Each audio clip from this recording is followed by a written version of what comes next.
जय श्री कृष्णा। श्रीमद् भगवद गीता के 15वें अध्याय में आपका स्वागत है।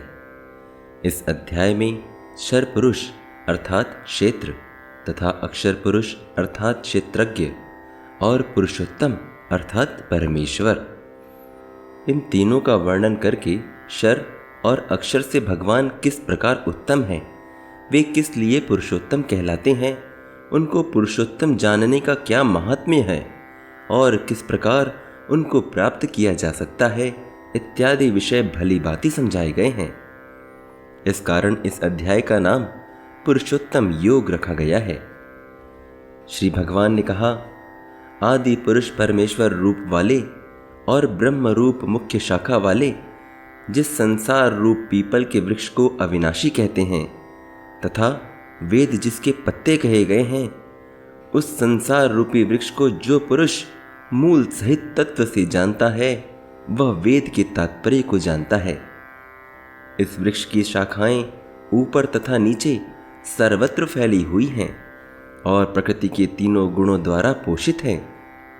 इनकी टहनियां इंद्रिय विषय हैं तथा मनुष्य के कर्मों के अनुसार बांधने वाली अहंता, ममता और वासना रूप जड़ें सभी लोकों में व्याप्त हो रही हैं।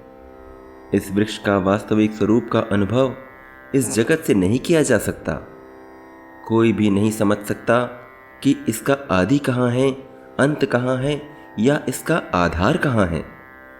परंतु मनुष्य को चाहिए इस दृढ़ मूल वाले वृक्ष को विरक्ति के शस्त्र से काट गिराए। तत्पश्चात उसे ऐसे स्थान की खोज करनी चाहिए जहाँ जाकर लौटना ना पड़े और जहाँ जाकर भगवान की शरण ग्रहण कर ली जाए, जिससे अनादि काल से प्रत्येक वस्तु का सूत्रपात तथा विस्तार होता आया है।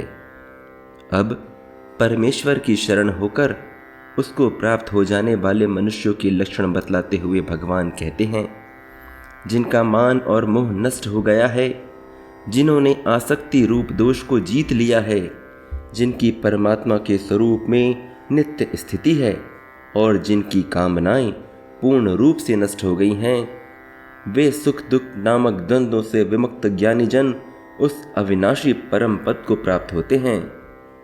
इसके पश्चात वह अविनाशी पद कैसा है और उसकी महिमा भगवान कहते हैं। जिस परम पद को प्राप्त होकर मनुष्य लौटकर संसार में नहीं आते, उस स्वयं प्रकाशित परम पद को न सूर्य प्रकाशित करता है, न चंद्रमा और न ही अग्नि। वही मेरा परम धाम है। अब इस उपयुक्त प्रकार से बंधे हुए जीवन का वास्तविक स्वरूप क्या है, उसे कौन कैसे जानता है।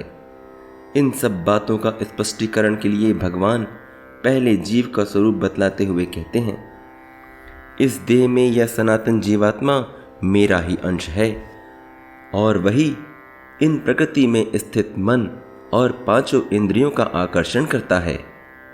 यह जीवात्मा मन सहित 6 इंद्रियों को किस समय, किस प्रकार और किस लिए आकर्षित करता है तथा वे 6 इंद्रियां कौन कौन हैं, इस पर भगवान कहते हैं, इस संसार में जीव अपनी देहात्म बुद्धि को एक शरीर से दूसरे में उसी तरह ले जाता है जिस प्रकार वायु गंध के स्थान से गंध को ले जाती है। इस प्रकार वह एक शरीर धारण करता है और फिर इसे त्याग कर दूसरा शरीर धारण करता है।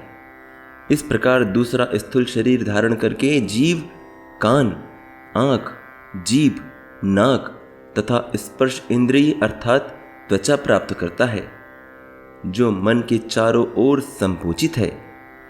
इस प्रकार वह इंद्रिय विषयों के विशिष्ट समुच्चय का भोग करता है। यहां जिज्ञासा होती है कि ऐसे आत्मा को कौन जानता है और कौन नहीं जानता। इस पर भगवान कहते हैं, अज्ञानी जन ना तो समझ पाते हैं कि जीव किस प्रकार अपना शरीर त्याग सकता है, ना ही वे समझ पाते हैं कि प्रकृति के तीनों गुणों के अधीन वह किस तरह के शरीर का भोग करते हैं। परंतु केवल ज्ञान रूप नेत्रों वाले विवेकशील ज्ञानी जन ही इसे तत्व से जानते हैं। आत्म साक्षात्कार को प्राप्त प्रयत्नशील योगी जन यह सब स्पष्ट रूप से देख सकते हैं। परंतु जिनके मन विकसित नहीं हैं और जो आत्म साक्षात्कार को प्राप्त नहीं हैं, वे प्रयत्न करके भी वह सब नहीं देख पाते कि क्या हो रहा है। अब भगवान गुण, प्रभाव व ऐश्वर्य सहित अपने स्वरूप का वर्णन करते हुए कहते हैं, सूर्य में स्थित जो तेज संपूर्ण जगत को प्रकाशित करता है और जो तेज चंद्रमा में और जो अग्नि में है, उसको तू मेरा ही तेज जान। मैं प्रत्येक लोक में प्रवेश करता हूँ और मेरी शक्ति से सारे लोग अपनी कक्षा में स्थित रहते हैं। मैं चंद्रमा बनकर समस्त वनस्पतियों को जीवन रस प्रदान करता हूँ।